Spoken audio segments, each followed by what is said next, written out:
인생을 살다 보면 여러 가지 다양한 경험들을 하실 텐데요. 그 중에는 좋았던 기억도 있고 힘들고 아픈 시간도 있습니다.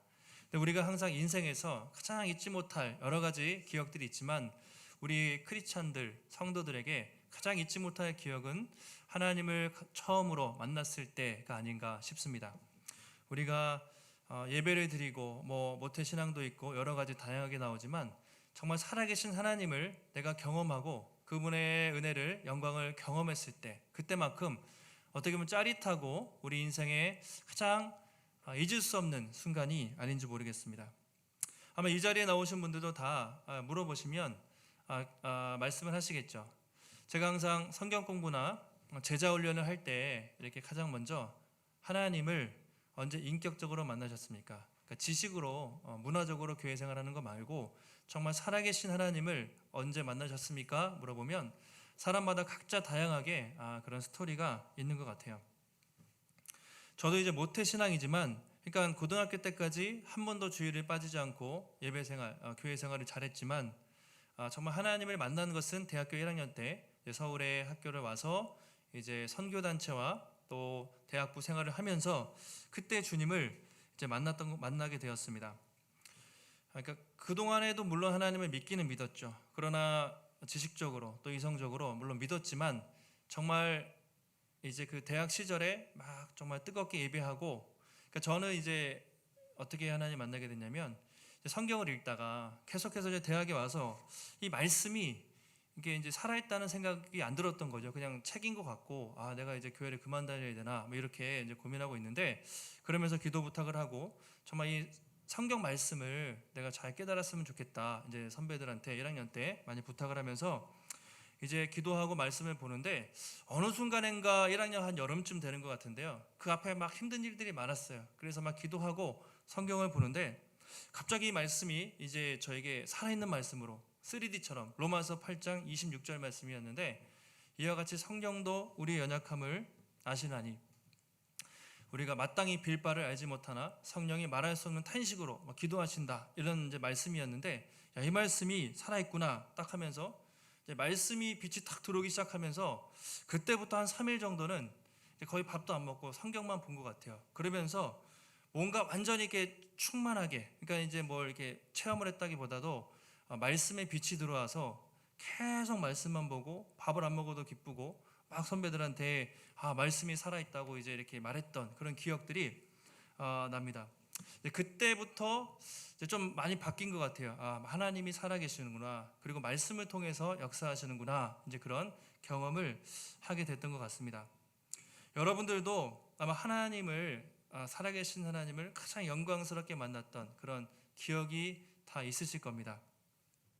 오늘 제자들도 마찬가지인데요. 오늘 이 제자들에게 예수님을 오랫동안 따라다녔지만 살아계신 하나님의 영광을 제대로 본 것은 오늘이 처음이죠. 그리고 이 후에 이 영광을 베드로는 평생 간직하면서 이제 살았다는 것을 우리가 알 수 있습니다.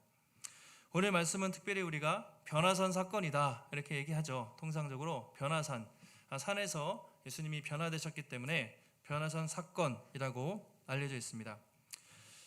이제 3년 동안 갈릴리에서 공생애를 마치시고 거의 십자가에 죽기 얼마 남은 직전에 베드로, 야고보, 요한 이 3명의 제자를 데리고 높은 산에 올라가죠.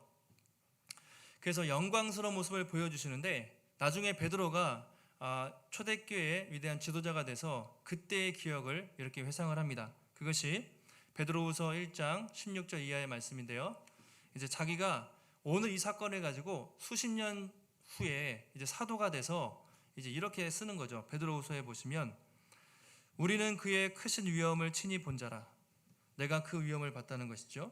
지극히 큰 영광 중에서 이러한 소리가 그에게 나기를, 이는 내 사랑하는 아들이요 내 기뻐하는 자라 하실 때 그가 하나님 아버지께 존귀와 영광을 받으셨느니라. 이 소리는 우리가 그와 함께 어디죠? 거룩한 산에 있을 때, 그러니까 오늘 변화산, 이 산에 있을 때 하늘로부터 난 것을 들은 것이라, 이렇게 얘기하거든요. 그러니까 한마디로 오늘 이 변화산 사건은 베드로에게, 이 사람에게 평생 잊을 수 없는, 그렇죠? 그가 나중에 사역하면서 많은 고난과 어려움을 당하지만 평생 잊을 수 없는 인생 사건이 되는 것이죠. 그 영광을 보게 된 것입니다. 그것이 오늘 변화산 사건입니다. 오늘 이 말씀을 통해서 예수님께서 왜 제자들에게 이런 영광스러운 모습을 보여주셨는지, 그리고 이 사건이 오늘 우리에게 어떤 의미와 교훈을 주는지 함께 살펴보도록 하겠습니다. 지난주의 말씀을 잠깐 드리면 가이사랴 빌립보에서 제자들에게 처음에는 사람들에게 물어봤죠. 사람들이 나를 누구라 하느냐? 더러는 엘리야, 요한, 선지자 중에 한 사람이라 하더이다. 주님이 너희는 나를 누구라 하느냐? 베드로가 뭐라고 하죠? 유명한 고백, 주는 그리스도시요 살아계신 하나님의 아들입니다. 이 고백을 하죠. 그 고백 다음에 주님이 뭐라고 하셨습니까? 내가 예루살렘에서 올라가서 많은 사람들에게 고난당하고 십자가에 죽임당하고 3일 만에 부활할 것이다. 비로소, 그렇죠? 베드로의 고백 다음에 처음으로 주님이 순환 예고라고 하죠. 자신이 죽으실 것을 처음으로 말씀을 하십니다. 자, 이제 그 사건이 있은 다음에 약 일주일 정도 지났어요. 그래서 바로 이어지는 사건입니다. 자, 9장 2절 말씀 같이 한번 보시고 함께 읽겠습니다. 시작. 엿새 후에 예수께서 베드로와 야고보와 요한을 내리시고 따로 높은 산에 올라가셨더니 그들 앞에서 변형되사. 엿새 후에 시간이 중요해요. 마가가 보통 이런 시간을 잘 기록을 하지 않는데 바로 그 이전에 있었던, 그렇죠? 가이사랴 빌립보에서 베드로가 신앙 고백했던 6일 뒤에 일어난 사건이라고 분명히 말하고 있습니다.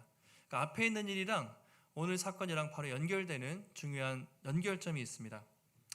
예수님 12명 중에서 이제 나머지 9명은 내려놓으시고 베드로, 야고보, 요한 3명만 데리고 올라가세요. 이 평소에도 이 3명을 이제 베드로가 수제자 그러면 그 중에서 이제 좀 더 핵심 멤버들을 주님이 이렇게 키우신 것 같아요. 베드로와 야고보, 요한 중요한 사건이 있을 때마다 주님이 따로 데려가시죠. 예를 들면 마가복음 5장에 야이로의 딸이 죽었어요. 그랬을 때 다른 사람들은 밖에 있고 이 3명의 제자들만 들어온 상태에서 주님이 기적으로 아이를 일으키시는 이제 그런 기적도 경험하게 되고요. 또 오늘 변화산에 갈 때도 이 3사람 베드로, 야고보, 요한을 데리고 가시고 또 가장 중요한 결정적으로 주님이 겟세마네 동산 십자가 지시기 전날에 그 땀방울, 핏방울이 흐르는 간절한 기도하실 때 이 3명의 제자들만 데리고 가십니다. 왜 이 3명만 데려가실까요? 그거는 주님만 아시는데 주님이 이제 조금 더 이 사람들을 특별한 사명을 위해서 이런 중요한 사건에 좀 참여시키는 것 같아요. 나중에 보면 베드로, 야고보, 요한이 실제로 초대교회에 중요한 역할을 감당하는 제자들이 되죠. 보면 이제 높은 산으로 데려가셨는데 높은 산이 어떤 산이냐 이제 한 2가지로 봅니다. 첫 번째가 아까 가이사랴 빌립보 지역에 있는 헬몬산, 헤르몬산 또는 헐몬산이라고도 하는데 지난주에 잠깐 말씀드렸던 그런 높은 산이 있고요. 또 갈릴리 근처에 다볼산이라고 있는데 보통 이 2산 중에 하나가 아닐까 그렇게 추정을 합니다. 대부분은 헬몬산으로 보죠. 왜냐하면 이스라엘 가장 북단에 있는데 가이사랴 빌립보 거기에 가깝고요. 헬몬산이 해발 한 2,800m 정도 된다고 하는데 보통 이스라엘이 작잖아요. 그래서 큰 높은 산이 잘 없거든요. 근데 헬몬산은 이스라엘에서 가장 높고 그 더운 지방에 만년설이 있을 정도로 눈이 녹아서 요단강으로 이렇게 흘러내릴 정도로 높은 산이 헬몬산입니다. 그래서 사람들은 아마 이 사건이 있었던 것이 그 높은 산, 헬몬산이 아닐까 그렇게 이제 추정을 합니다. 근데 어느 산인지가 그렇게 중요하진 않고요. 주님이 그 산에서 무슨 일을 하셨는가, 그들을 왜 데리고 가셨는가, 이 의미가 중요하겠죠. 왜 가셨을까요? 보통 산하면 우리는 등산 이렇게 생각하지만 성경에서 산하면 어떤 의미가 있을까요? 성경에서 산하면 하나님의 임재.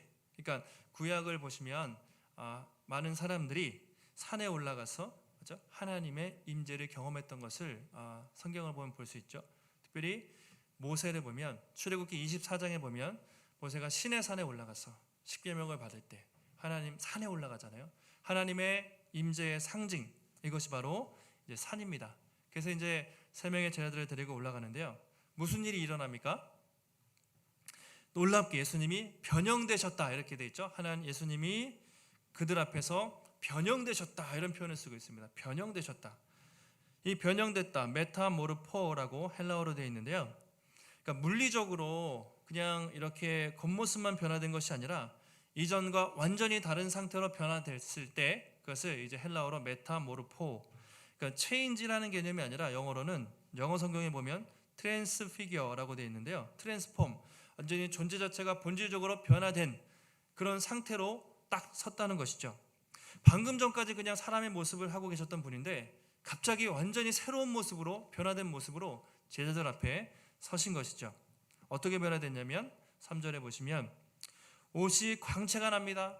세상에서 빨래하는 자가 그렇게 희귀할 수 없을 정도로 아주 희어졌다, 이런 표현을 쓰고 있습니다. 재밌는 표현이죠.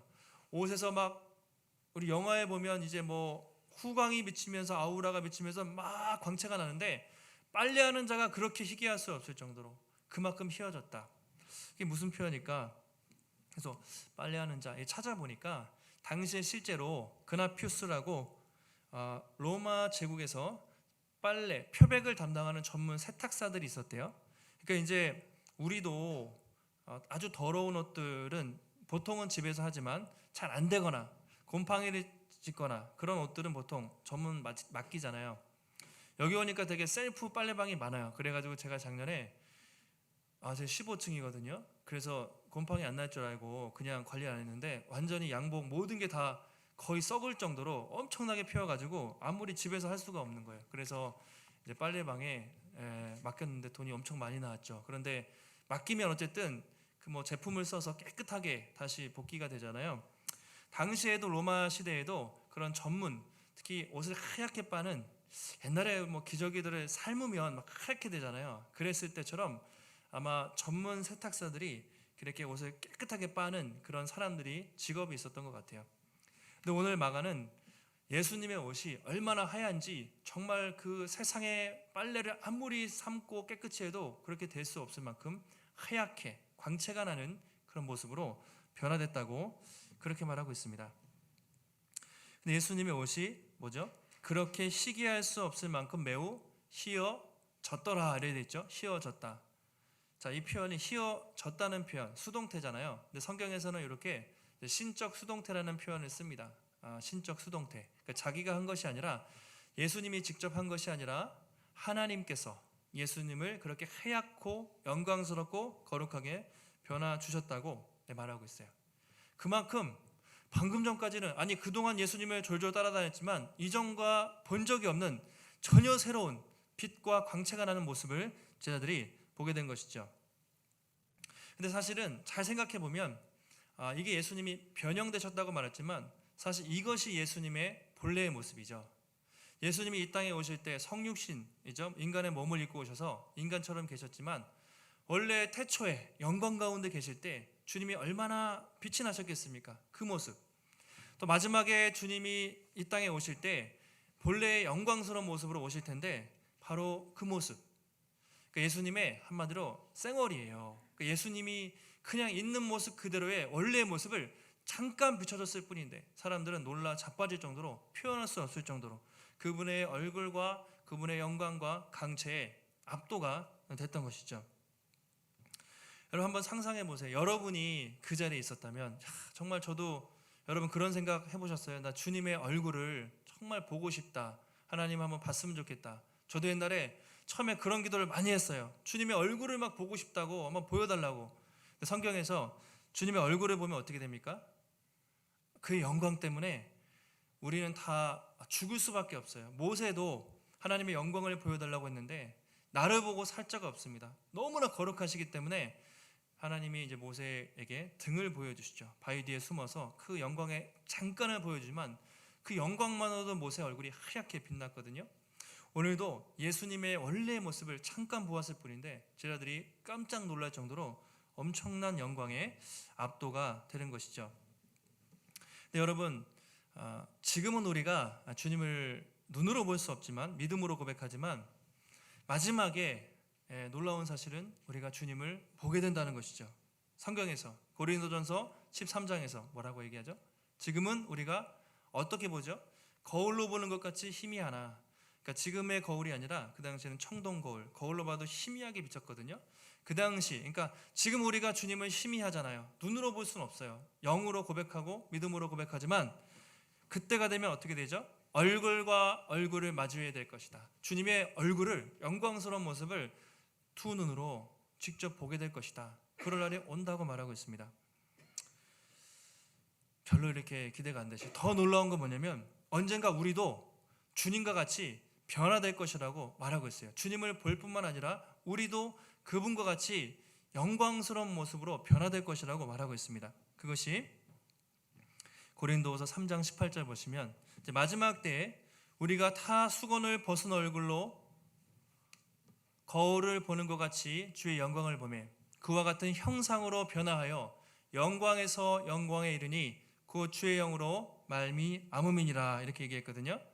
그와 같은 형상으로 변화된다고 그랬죠. 이 변화되다가 예수님이 변화산에서 변화된 것과 똑같은 단어인데, 그러니까 주님도 그런 영광스러운 모습으로 변화되신 것처럼 우리도 언젠가 다시 그런 모습으로 변화될 것이라고 말하고 있습니다.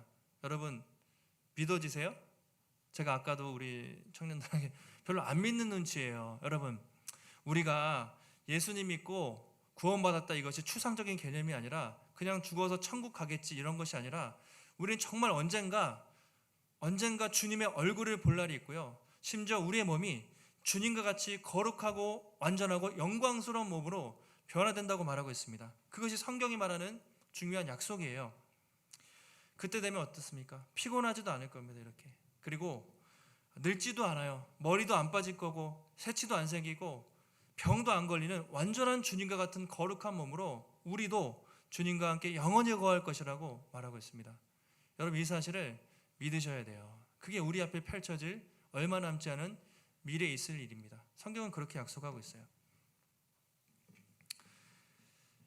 그래서 변화산 사건의 중요한 의미가 무엇이냐면 지금 이 땅에서는 우리가 이렇게 희미하고 또 고난도 당하지만 우리의 마지막에 얼마나 영광스러운 그 놀라운 일이 있을 것인가를 보여주는 그런 예고편이라고 말할 수가 있습니다.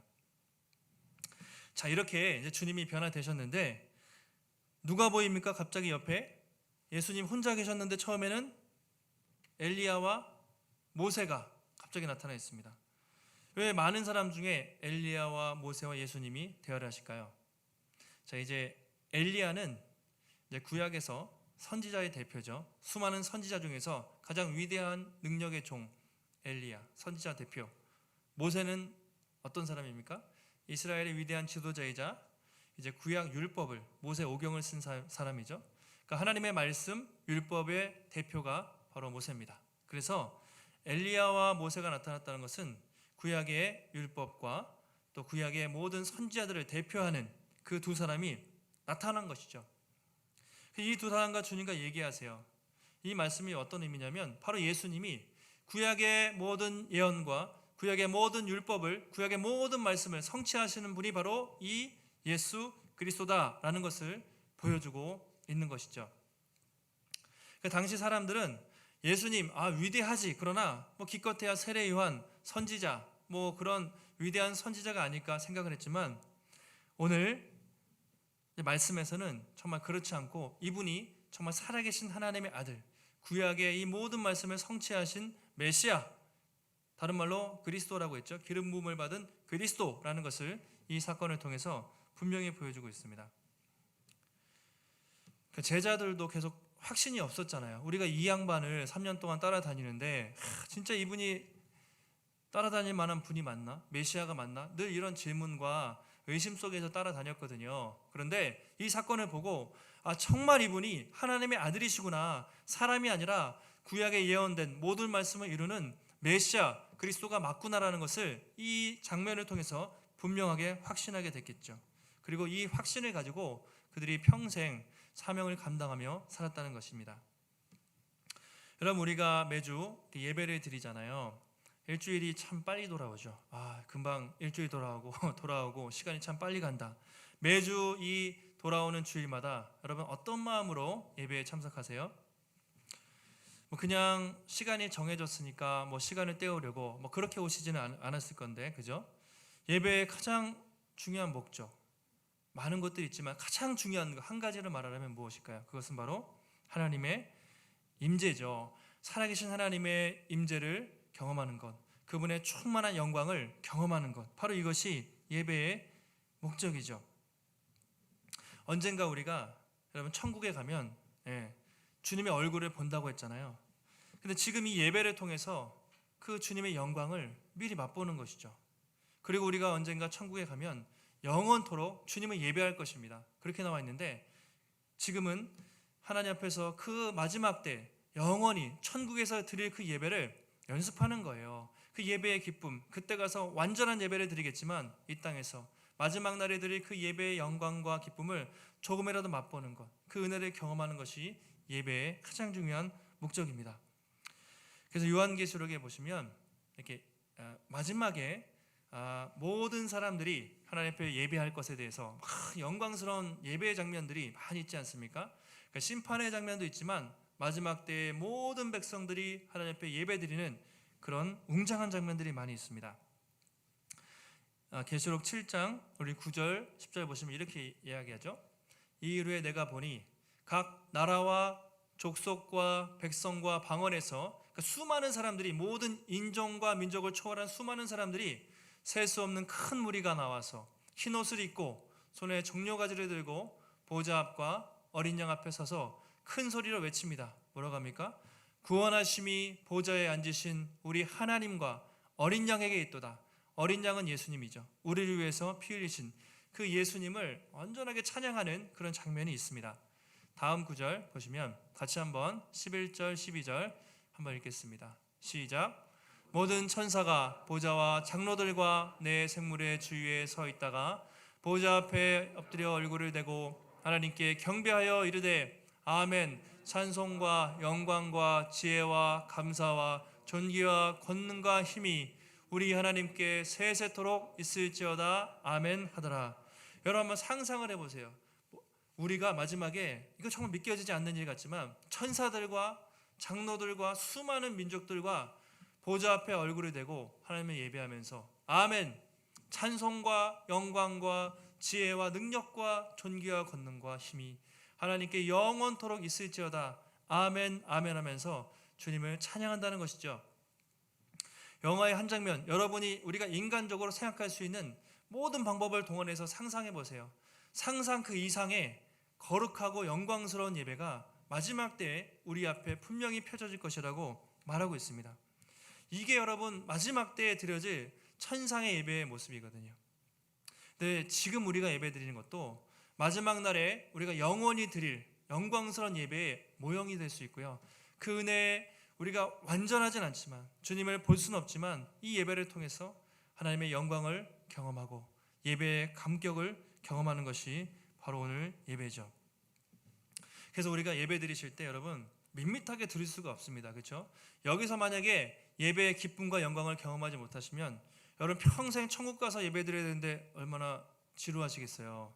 그게 아니죠. 이 예배라는 것은 보좌와 능력과 존귀와 영광이 하나님께 있습니다 했던 그 예배가 지금 이 시간에 드려져야 하는 예배고 우리는 예배를 통해서 그때의 기쁨을 조금이라도 경험하는 것이죠. 그래서 변화산의 영광을 우리가 조금 경험하는 시간이 바로 이 예배의 시간입니다.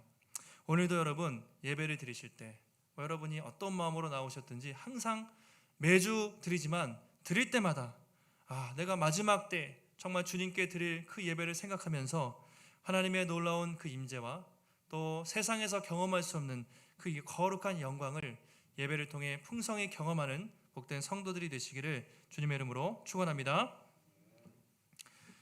다음으로 이제 엘리야와 모세가 나오는데 이제 베드로가 그걸 보고 너무 신기해서 주님! 그렇게 소리 지릅니다. 당연히 그러겠죠. 저와 여러분이라도 그 말도 안 되는 장면이 눈앞에 펼쳐졌잖아요. 라삐어! 막 이러면서 우리가 여기 있는 것이 좋사오니 하나는 주님을 위해서, 하나는 엘리야를 위해서, 하나는 모세를 위해서 뭐라고 하죠? 초막셋을 짓겠습니다. 이렇게 얘기합니다. 근데 누가복음에 보면 이제 베드로가 뭐라고 나와 있냐면 여기 잤다고 나와 있어요. 졸다가 딱 깨보니까 세 명이 갑자기 짠 보이는 거예요. 그래서 너무 깜짝 놀라서 좀 헛소리했다고 이렇게 나와 있어요. 너무 무섭고 한편 너무 신기해서 자기도 무슨 말을 하는지 알지 못하더라 이렇게 돼 있어요. 여러분 그렇겠죠. 당장 눈앞에 그의 모습이 변형되고 모세와 엘리야가 나와서 이야기하고 있는 모습을 생각해 보세요. 뭐 그게 믿을 수가 있습니까? 눈으로 보고도 믿기지 않는 장면이잖아요. 그래서 베드로가 약간의 헛소리, 이것이 환상인가? 이게 현실인가? 아니면 내가 천국에 와 있나? 할 정도로 그 말할 수 없는 영광에 압도되어서 자기도 모르는 소리를 했다라고 그렇게 기록을 하고 있습니다. 이럴 땐 가만히 있어야 되잖아요. 요즘 말로 낄낄 빠빠, 낄 때 끼고 빠질 때 빠져야 되는데, 이 영광스러운 장면을 보고 묵상하고 은혜에 취해 있어야 되는데 그냥 처막셋을 짓고, 왜냐면 여기가 너무 좋으니까 세상 밖으로 내려가기 싫은 거죠. 변호사 밑에 내려가면 또 많은 정말 그런 일들이 있을 텐데 여기 영원히 있고 싶습니다.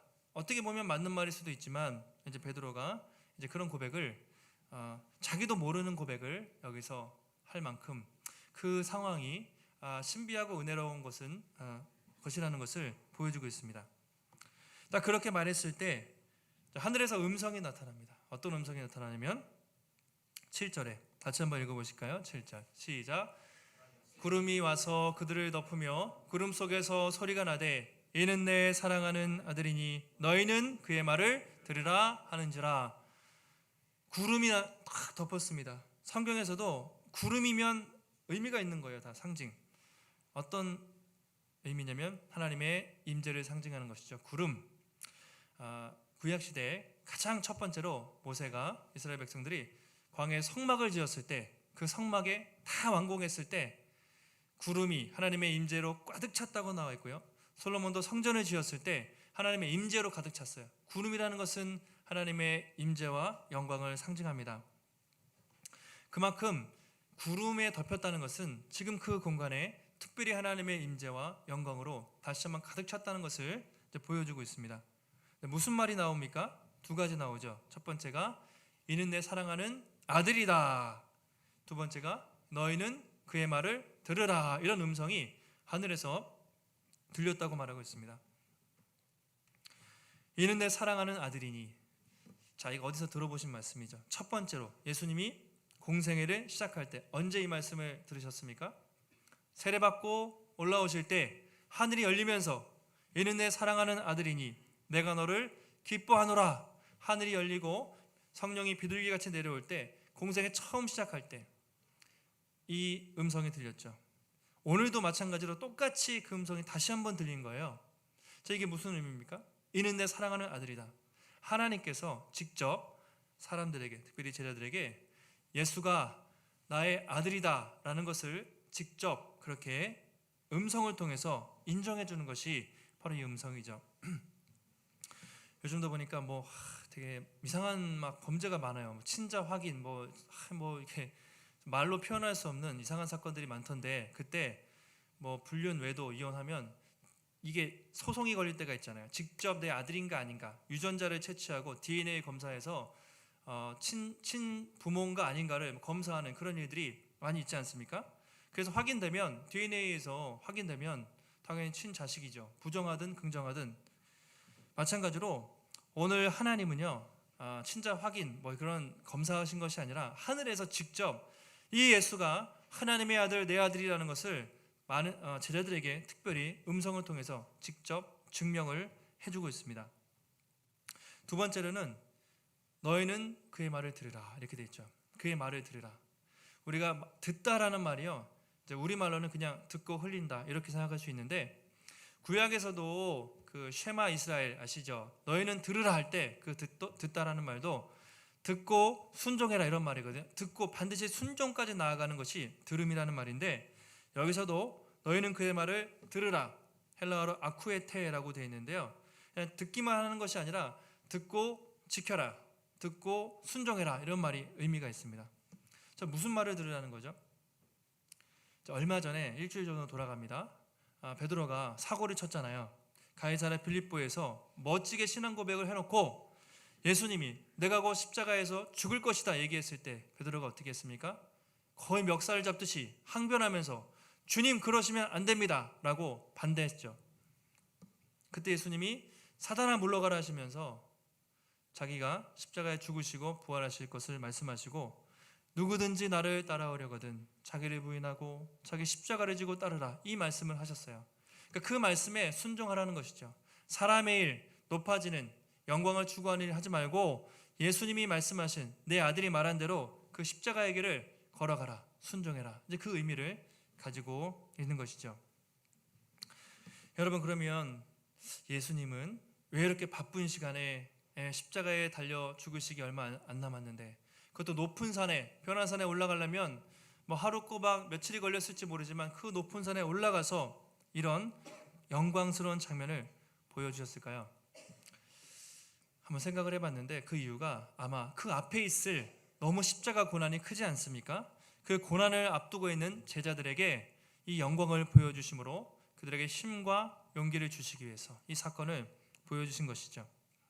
얼마 전에, 일주일 전에 내가 죽을 것이다 주님이 그 얘기 듣고 제자들은 낙심했을 겁니다.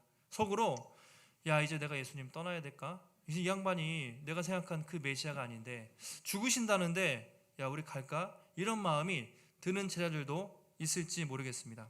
그런데 오늘 그들에게 이 절망과 어떻게 보면 좀 낙심에 빠져 있는 제자들에게 앞으로 있을 영광스러운 모습을 보여주심으로 이후에 십자가 고난과 어려움을 능히 극복할 수 있는 그 힘을 주기 위해서, 격려하기 위해서 주님이 영광스러운 모습을 보여주셨다는 것이죠. 나는 곧 십자가의 죽음을 당할 것이지만 죽음을 이기고 부활할 것이고 너희도 언젠가 그 영광에 참여할 것이다. 십자가의 고난은 잠깐이고 그 뒤에 비교할 수 없는 엄청난 영광스러운 일이 있을 것이다. 이것을 이 사건을 통해서 상징적으로 보여주는 것이죠. 고난 너머에 있는 엄청난 영광과 그 기쁨을 잠깐 맛보게 하신 것입니다. 그래서 베드로는 이 사건을 평생 간직한 거예요. 잊을 수 없는 사건이 아니겠습니까? 평생 그 주님의 영광스러운 모습을 가슴에 간직하고 그 이후에 수많은 고난과 어려움과 박해 속에서도 십자가를 거꾸로 졌다고 알려져 있는데 이 영광스러운 모습을 기억하면서, 그리고 자기도 언젠가 그 영광스러운 나라에 들어갈 것을 기억하면서 그 어려운 사명들을 끝까지 감당하게 된 것이죠. 여러분, 우리도 마찬가지인 것 같아요. 우리도 예수님을 따르기 위해서 참 많이 십자가를 지라, 고난의 길, 특히 고난주간이 가까우면 그런 얘기 하는데 여러분, 솔직히 부담스러우시죠? 힘들잖아요. 저도 그래요. 때로는 이 십자가를 좀 피하고 싶고 굳이 고난을 통과해서 가야 되나, 좀 넓은 길로, 남들이 가는 길로 적당히 가면 안 되나, 흔들리고 넘어지고 고난을 피하고 싶을 생각이 들 때가 있습니다. 근데 우리가 반드시 기억해야 될 사실이 뭐냐면, 우리는 물론 십자가의 길을 통과하지만 그 십자가가, 그 고난이 끝이 아니라는 것이죠. 그 고난 뒤에 무엇이 있습니까?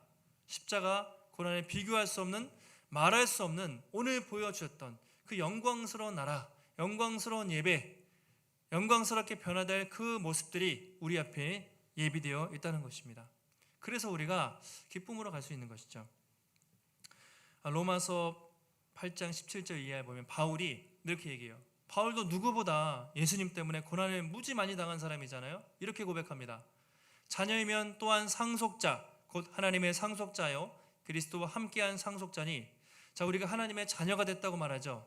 그러면 하나님 나라를, 천국을 상속받는 사람이 된 거예요. 좋은 것이죠. 그런데 뭐라고 얘기합니까? 우리가 그와 함께 영광을 받기 위하여 무엇도 받죠? 고난도 함께 받아야 될 것이라.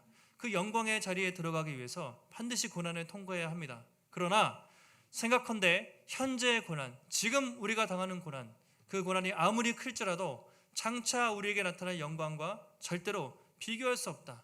이 고난이 아무리 클지라도 우리가 마지막에 받을 영광은 정말 이 십자가 고난에 비교할 수 없을 만큼 영광스럽고 놀라운 것이 예비되어 있다고 바울이 말하고 있습니다. 베드로도 그 편지에서 마지막으로 이렇게 고백하고 있습니다. 베드로전서 5장 10절에서 베드로가 성도들에게, 고난받는 성도들에게 이렇게 격려하죠. 같이 한번 읽겠습니다. 시작. 모든 은혜의 하나님 곧 그리스도 안에서 너희를 부르사 자기의 영원한 영광에 들어가게 하시니가 잠깐 고난을 당한 너희를 친히 온전하게 하시며 굳건하게 하시며 강하게 하시며 털을 견고하게 하시리라. 그렇죠. 이 마가복음이 쓰여질 당시, 베드로 후서가 쓰여질 당시 로마의 앞자리에서 수많은 사람들이 예수 믿다가 화형당하고 처형당하고 죽어가고 있었습니다. 이런 상황에서 뭐라고 얘기합니까? 자기의 영원한 영광에 들어가게 하시니가 잠깐 고난을 당한 너희를, 그렇죠? 우리는 이미 영원한 영광의 자리로 이미 우리는 부르셨다는 거예요. 그리고 우리가 당하는 고난은 뭐죠? 잠깐 고난 당한 너희를 어떻게 하십니까? 친히 온전하게 하시고 굳건하게 하시고 강하게 하시고 견고하게 하시리라, 그렇게 말하고 있습니다. 이 땅에 우리의 삶이 아무리 고난과 어려움이 있어도 영원한 받을 영광에 비하면 비교할 수 없다는 것이죠. 그래서 강하고 담대하라고 베드로도 이렇게 권면하고 있습니다. 여러분, 이제 또 얼마 있지 않으면 우리가 고난주간 부활주일을 또 보내게 될 텐데요. 예수님은 우리를 위해서 여러분 고난 당하셨지만 십자가에 죽으셨지만 3일 만에 부활하셨고, 그리고 지금도 세상을 통치하시고, 그리고 마지막에 그 영광스러운 모습으로 다시 오실 것이라고 약속하셨습니다. 그리고 그때가 되면 언젠가 우리도 우리의 눈으로 그분의 얼굴을 볼 것이고 그분의 영광을 볼 것이고 또 영원히 그분을 찬양하며 예배할 그날이 우리에게 오고 있다고 분명히 말하고 있습니다. 우리가 제자의 길을 걸어갈 때 고난과 십자가의 길을 많이 얘기하죠. 힘들 수 있어요. 솔직히 어려울 수 있습니다. 그러나 혹시 지금도 믿음 생활을 하면서 참 고난과 어려움을 당하는 분, 그 길을 걷고 계신 분이 현재도 계실 수 있지만, 여러분, 우리의 마지막은 십자가가 아닙니다. 그것과 비교할 수 없는 영광이 우리에게 있다는 것을 기억하시고, 우리의 끝은 십자가가 아니라 부활이고 고난이 아니라 영광이라는 이 사실을 우리가 기억하시고, 날마다 우리의 살아있는 소망 되시는 주님을 바라보시고 그 영광의 그날을 꿈꾸면서 십자가의 고난을 여러분 기쁨으로 제자의 길을 걸어가실 수 있는 복된 성도들이 되시기를 주님의 이름으로 축원합니다.